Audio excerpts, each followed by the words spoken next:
Welcome to the Sober Podcast. I am your host, Jamie Brickhouse, and our sober celebrity guest today is Mei McIntosh out of Austin, Texas. She founded the Creative Sober, a community for creatives navigating sobriety, health, and spiritual awareness. I love that that kind of sober facility. That I wish I'd gone there when I was getting sober. Anyway, thank you for joining us on the Sober Podcast, Mei. It's great to have you on the show. Thank you so much, Jamie. It's a real pleasure to be here, and thank you for the opportunity. Oh, glad to have you. So we're going to focus the topic today on creating when you're sober, and because I know you have a lot to say about that. Tell our listeners a little more about the Creative Sober and how you found the inspiration to start it. Yeah, absolutely. I know you framed it as a facility, but it's more so an online community network. Okay. So it's been 2 years in the making, and it was born from inspiration of my own sobriety journey. As a creative and, then active DJ in the scene, sobriety was something that I chose to do, and a second time in recovery. Mm-hmm. The first time, just a little bit of backstory. Sure. I DJ'd mainly in the San Francisco Bay Area. That's where I had most of my career, and I decided to get sober then. And I took a hiatus when I decided to get sober because I had the music scene and my medium and drinking and drugging married to each other. And so I needed to separate the two. So I did a soft retirement with DJing and then pursued my sobriety. And I managed to stay sober for about 4 years and 10 months, almost 5 years. And I did relapse. I went back out 2.5, 3 years to come back to sobriety in 2019 of July 1st. Oh, great. Glad you're back. Thank you. And July 1st will be 4 years coming up. Fabulous. And go ahead. Tell us about the Creative Sober and how the community works and how that began. Yeah. And so with the Creative Sober, it was something that I was looking for.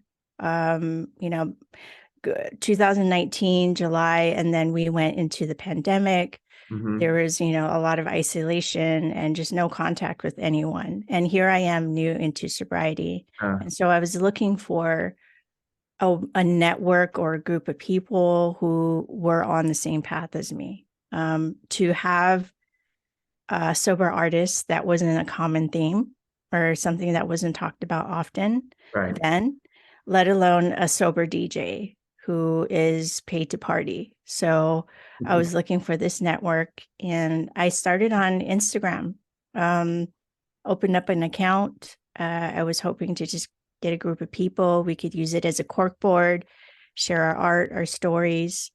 And then later on, it rolled quickly into a podcast. And then a year and a half ago, it went into an online community. So it has its own web space and an app that folks can go on and chime in and share and connect and network throughout the world. Fabulous. Have you been an artist since you were young, or did you find your creative side in sobriety? Asked me as a little girl, what did I want to be when I grew up? It was an artist. So I found different avenues of that, whether it was design or, I wrote poetry for a really long time. As far as professionally on stage, it was the DJ aspect of it. So that was part of my artistic journey. And, I've always had other jobs on the side to support the craft, the whole starving artist thing. Sure. I still had to pay the bills. But it's always been an artistic, creative journey for me. And it was just a way for me to express what I was feeling.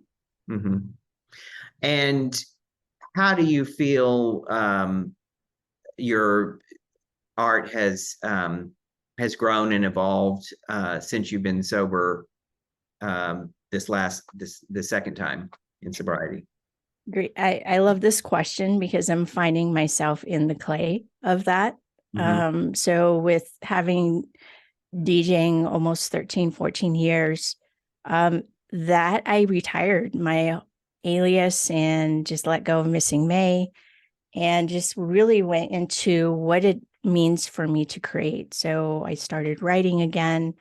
The community in itself is a creative passion with the content that goes out, the sound fetish of the podcast and the production that goes into that. And then I'm finding myself, picking up a camera and I'm going into event photography and just exploring, going to school for that. So I'm finding that in sobriety, because it's such a courage point for anyone to take that chance or that make that change in their life, I'm finding I can put that courage into my creativity with trying new things that I've always wanted to do. That's marvelous. Yeah. I wrote and I performed, it's growing up in school and in college. And then when I moved to New York, I kind of dabbled in it, but didn't pursue it wholeheartedly and didn't at all when when the drinking took off and I had my day job and my drinking. And it wasn't until I got sober that I started seriously writing again. And then that led to the performing. So I love the artistic journey in sobriety. It's a topic dear to my heart. And you were talking about your relapses, multiple relapses prior to getting sober again in 2019. Were they related to your art, and how did they affect you as an artist? Yeah, that's a great question. It really didn't have anything to do with my art. I think that being a creative and putting something out there, it comes from a place within. And on top of that, you have your mental and emotional well-being and physical that is pretty much part of the canvas of being able to create as a human. And for me, I wasn't managing the mental and the emotional part of my life. And the first time in sobriety, I was like, okay, I got this. I'm sober.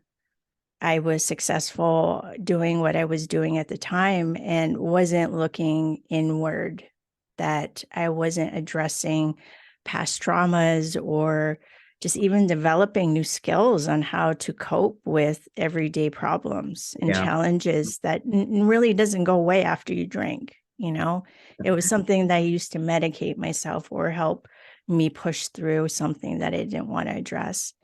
And, I experienced the death of a best friend. I was in two car accidents back to back, and Oh my God. probably the hardest job I ever.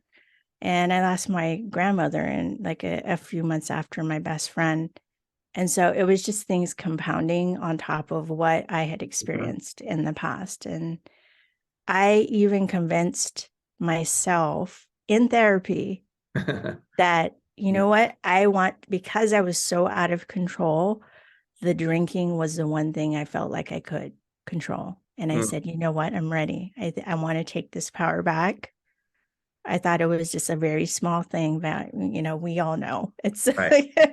that it's not. And it just went downhill really quickly after that. Great. Well, when we get back, we're going to talk about how it went uphill. But we're going to take a quick commercial break. So stick with us. Hi, I'm Sonia, the founder of Everbloom. We help you change your relationship with alcohol through connection and conversation. We provide small group meetings where you can share your story and get the encouragement and support you need to achieve your goals. Whatever your goals are, we're a judgment-free space. You can find us at joineverbloom.com, BLUME, and try us out with a free meeting. And we're back talking to Mei McIntosh. You were saying earlier that you decided to leave DJing at the peak of your career promoting and curating music. And was that to preserve your sobriety? Absolutely. Absolutely. I mean, the first time in sobriety, I was at my peak of career and I went into sobriety got sober again, I was active DJing, traveling. My career was starting to ramp up. And just recently is when I put the DJ decks down and the headphones and all of that. And it's just recently. My last gig was last October here in Austin for a sober event. So okay. So the first time you were sober before 2019, that first time you were DJing and you continued to DJ. And then you relapsed and decided that you could control the drinking, and that didn't work. And you came back, or you got sober again in 2019. So you've been sober since 2019 and continued to DJ. So what led you to decide that it wasn't working for you? I feel like, again, going back to the whole sobriety recovery for me, is that I'm just kind of growing out of that persona, right? It doesn't stop there. Like it just the process of creating and being an artist, living a creative life. Yeah. Doesn't stop at me being the DJ. Like that's the exciting part for me. I'm finding like these nuggets that I'm finding that I'm curious about like, what does that look like to create in this space? I'm finding inspiration having conversations with other artists and just finding the color in their stories, and like, that sounds amazing. I would love to try that, whether it's like a little workshop or really diving into a hobby that allows me to create. I just feel like I've outgrown what that looks like. Am I always going to love the music? 100%. Like music's is part of my DNA. The performance arts of DJing, it might come up later on. That it's never going to go away, but being able to break out of this persona that I've had for a really long time, I'm excited about that. It's like scary, and there's a lot of identity tied into that. But I also feel like in a supportive space, like the creative sober helps me navigate those waters. That's great. And how does creative sober help you navigate those waters? Just being in a network of other artists who are on the sobriety spectrum. And on the artistic spectrum, right? Yes. Yeah. Yeah. It's just all of it there is like, it's kind of like a melting pot. It's not specific on one type of art or craft. It's all creatives. So, however your creative medium is, we come together, we share our stories. A lot of it is based on storytelling. And like, what does that journey look like? And so being able to be within a safe space like that has helped me definitely. And that was what I was looking for before it was created. That's great. You, in your bio, and you mentioned being diagnosed with severe anxiety and depression. Do you find comfort in creating? Does that help? Does your art help that? Yeah, I love this question because it's I find that there's strength in the challenges that we're able to overcome. I've been able to, all my whole life, I've always had anxiety and depression, just whether we could put a label on it or diagnose it, that had come later on in life. And what I learned is that through my art and just expressing in general, I was able to figure out how to leverage these points of like pressure, basically this friction that I would have with my personality and my mental and emotional well-being. There is a sweet spot though that I'm finding now that I know more about the anxiety and depression, that there's a gap that's widened because of sobriety, that I don't have to get to that point of anxiety and depression in order to create. So the further along, the more sobriety days and more time I learn how to be sober, a sober human, that gap is widening. So Yeah. I mean, I don't know if that answers your question, Yeah, no, but yeah, absolutely. I've used it both on both ends. Yeah. Both sides of the coin. Yeah. What advice would you give to other sober artists out there if they struggle with creating?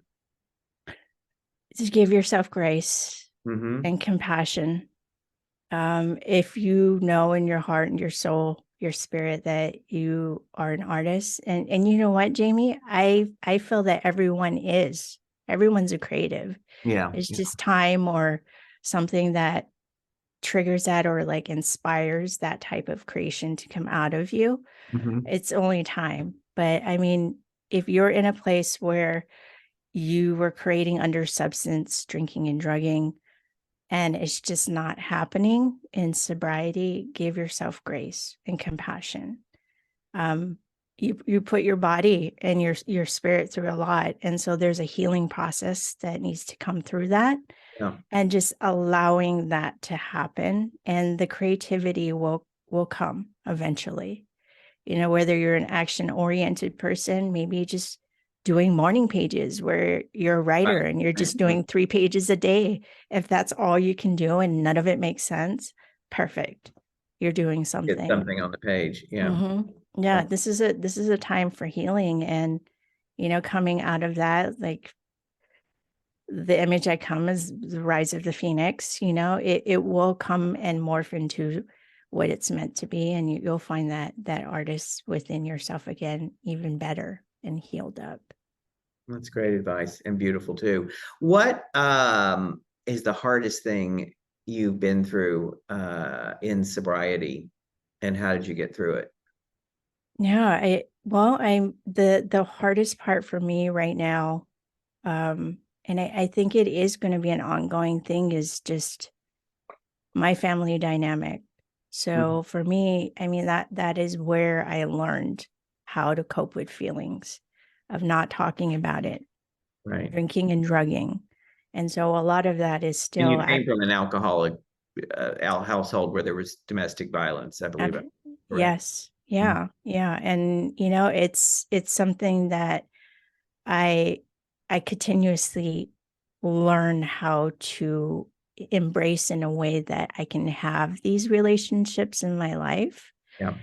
But again, to know where my boundaries are now, so that I don't get triggered into a spiral, because it can be emotionally heavy at times.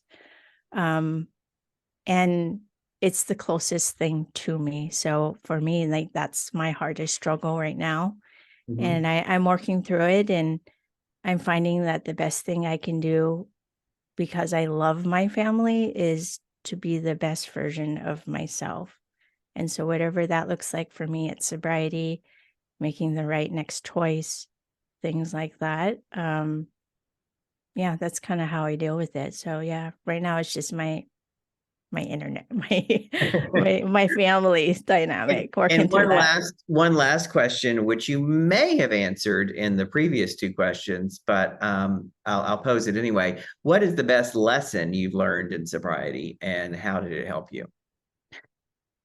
The best lesson that I've learned is that people can change, that there are such things as there's second chances. Mm-hmm. Um, I've just been kind of my own hard critic my entire life. And I just kind of skate the line of perfectionism, being a perfectionism. Yeah. Yeah, all that whole thing. And, if I don't do it once the first time, I'm a failure. I wasn't able to stay sober, as long as I did for almost 5 years, but I wasn't able to stay sober. And so that actually comes up once in a while. Like, I looked at my 2 sober coins. One was 4 years from the first time, and then the other one was 3 years coming up, or the 3rd year that I'm in, and Yeah. I put them together, and they were 7 years that I did not have them together. And I'm, like, looking at that, and old May would have said, like, "What's the point? Like, Mm-hmm. what is it?" Like, all of that time was wasted. But slowly I'm coming to realizing that it was part of my journey. Right. Like I exist and look through a different lens now in the second time. And by the grace of a higher power or source or God, whatever it may be, I'm really lucky that I could come back to the other side of that 100%. Great. Thank you, Mei. Wonderful interview. To all our listeners, thank you for your continued support.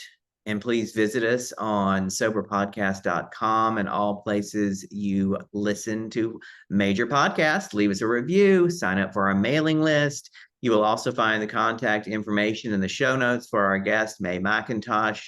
I'm your host, Jamie Brickhouse. You can find me every day on TikTok, Jamie_Brickhouse, where I tell a true story wearing high heels.